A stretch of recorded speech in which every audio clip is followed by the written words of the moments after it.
Hey guys, what's going on? I'm Demarco Sean Bryan, and we are here with episode number 5 of Strength with a Purpose. So we're gonna have some fun today, do a little bit of a shorter video today. We're gonna focus on the Kettlebell Snatch, so movement number 5 in the series.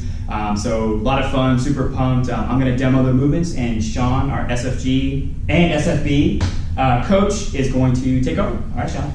All right, guys, so the snatch is yet another great ballistic movement that stems from the swing. So once you're pretty proficient in the swing and comfortable enough with that, you can try to play around with the snatch. So the hip drive is very similar. I guess you could argue, depending on the size of the bell, that you may need a little bit more hip drive on a snatch than you do a swing, but then that's only because you are ending in the overhead position. So it stems, as I mentioned, from the same movement, so I'm just gonna have Demarco do a few swings. So see how he loads his hips up, pops through. So get that hinge and extension. Okay. That's good. Okay. So as you notice, it's again a very ballistic movement, but it's kind of over and done within a couple seconds, like per swing. I mean, whereas he comes out with a straight arm to chest level. Well, what we're doing differently is we're trying to get the bell to the press position. So how he should look at the top of his snatch should look exactly how he looks at the top of a press. So, but he's trying to get it up a little bit more fluidly. So we're going to work on the high pull part. So he's going to do a few swings, and then I'm going to kind of coach him through it. So we'll do maybe like 5 swings, and then we'll start to tweak it a little bit. So you notice how his arm is completely straight. So what he's going to do is start bending his elbow. So yeah, he's going into the high pull position now. So with that elbow bend, that keeps it tight to the body, and he's going higher with it, because as he goes higher and higher, he's going to hit a certain height where it's comfortable enough to punch through into the snatch. Okay. And now he's going to string together a few of them in a row. So it's he makes it look a lot easier than it is, and some people will catch on pretty fast, I'm not going to lie, but you definitely want to be confident enough in the swing first before you kind of touch the snatch. So we'll actually do a side view real quick. I'm going to have him he'll do 3 single arm swings, and then initiate that elbow bend, roughly the same height, which is chest level. And then from there, he's going to go into that, so with that elbow bend, he's going to find a comfortable bend, because everyone's a little bit different. You at least want it bent enough so that it's tight to the body and comfortable for you, so that when you start to go higher with it, you can punch through at the top.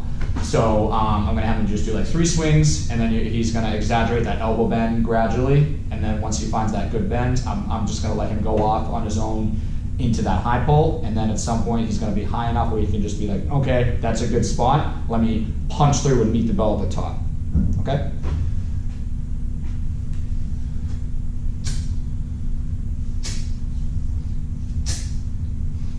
So we've got a normal swing going. Now he's going a little bit higher with it. With that elbow bend, and punches through. Okay. And down. Okay.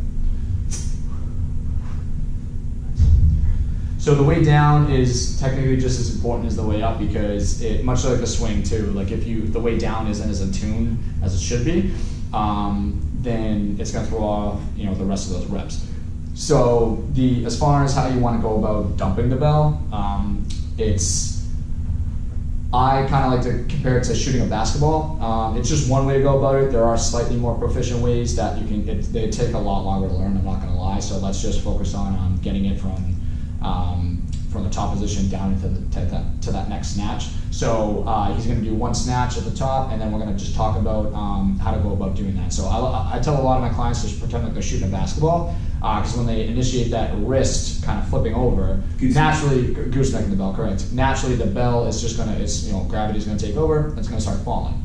But what you don't want to do is something like when you dump it, like allow the bell to like unpack your lat and pull your shoulder out of its socket, kind of, because now it's coming way too far out, and that's going to throw off where the bell lands when it hits your thighs. So although you are goosenecking it, that you're going to allow the bell to fall, and notice how that will put like a natural bend in my elbow. The more of a bend, like the tighter it is to the body, it's going to be better off. But like you at least want to make sure that you're not like goosenecking it is coming across. Notice how that pulls me over.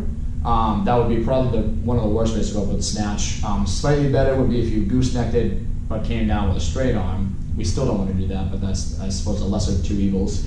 And at the top, instead, gooseneck it to try to put that bend in the elbow again, because much like a swing, you're reversing the movement on the way down so that you can keep consistency. So why not approach the snatch the same way? He bends the arm on the way up so he can punch through, which means he should try to basically do the same thing on the way down, put that natural bend back in there, and then note it. And that bending of the hips at the right moment for this is a little bit tougher than the swing, but at least if he focuses on trying to bend his hips when the wrist meets the waist level, that's going to put it right back into that triangle, meaning just like the swing. Correct, exactly, just like and the swing. Clean. And I know we sound like a broken record when we say it, but the clean, swing, and snatch, if you freeze frame me at the bottom of it, you shouldn't know what I'm about to do until near hip extension, because that's when I'm either popping it out for a swing, up the body for a snatch, for a clean, or in an intermediate phase between those two to punch through at the top. So that's why you want to try to return it to your loaded position into this triangle to pop it up above your head. Because that full hip extension is what's going to have that bell fly up for you. How tight you keep it to the body may vary person to person, depending on how long someone's arm is, that kind of stuff, or the demand of the bell, meaning the weight specifically. But you still want to try to keep consistent with that, because coming up too much of a straight arm, you can make it through a whole snatch test like that, or a whole set, or whatever you're doing. Brutal. But it can beat up the hands quite a bit. You want to beat on your shoulder too. That too, yeah. You want to be optimal about it, because a lot of times the bell, you come up with too much of a straight arm or even down, on the way up the bell's probably going to come around and slap the wrist. It's not the worst pain, but it doesn't tickle either. So conversely, on the way down, if you come too straight, it might kind of pull up your hand a little bit. Oh yeah. And it's the unfortunate part of learning the snatch is trying to work through that, obviously. So you just want to make sure that that's something that you're in tune with when you first learn, so it's not a problem later. Do you have anything to add to any of that?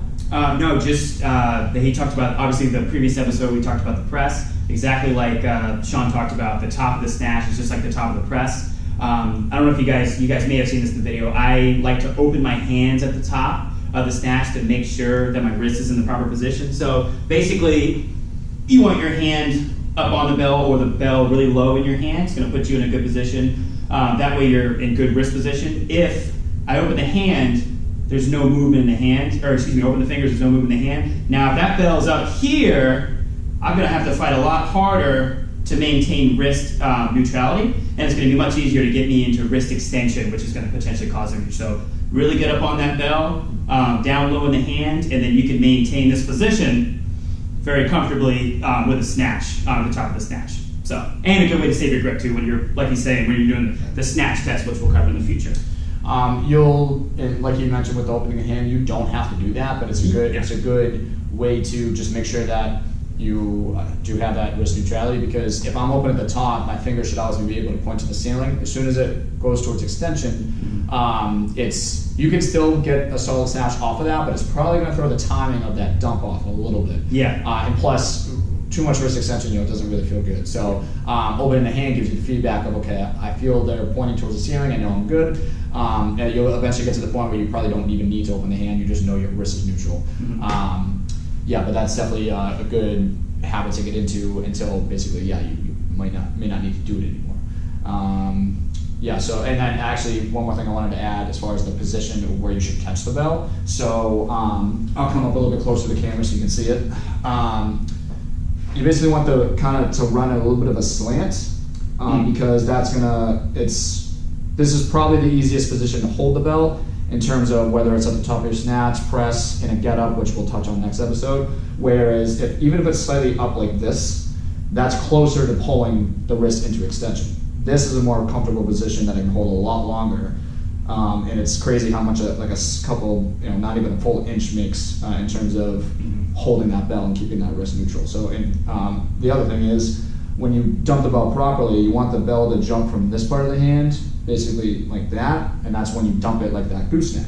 If you give too much of a death grip on the bell, and you're coming down with too much of a straight arm, the handle's probably going to scrape right up the hand and hit that calloused area, and that's what it'll tear. Yep. So if your calluses are too raised, you're giving, and that's another thing as far as hand care goes. We'll touch on that more later, just so you guys can benefit from that.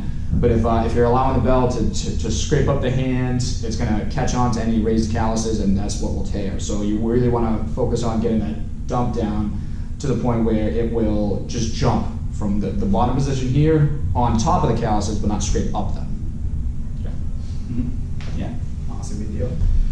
Yeah, and just like you talked about, like I said, same position as the press. As far as the wrist goes, super important to maintain a neutral wrist. And Sean, do you have anything else to add on the snatch? That'll do it for the snatch. Awesome, good deal, guys. Just focus on loading up the hips. Don't use your arm to muscle the bell up there. Focus on using the posterior chain, glutes and hamstrings. And the other thing, just kind of add one more thing, opening the hands at the top, it helps you relax. That top position, you should be able to sit there for a good long time. The work is done at the bottom when you're powering it up with the hips. Your arms are just guiding the bell up there.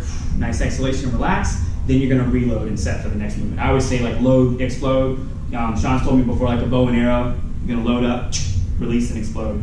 So awesome, guys. Well, thank you so much for watching this next episode. And for this week's episode, we're gonna cover another movement next week and then kind of put things together into a fun circuit-based workout. And if you guys enjoyed this video, please like and subscribe. And if you have a friend who's interested in kettlebells, please share this with them. We'd love to teach them these movements. So love this stuff. Awesome. Thank you, guys. Thanks, guys.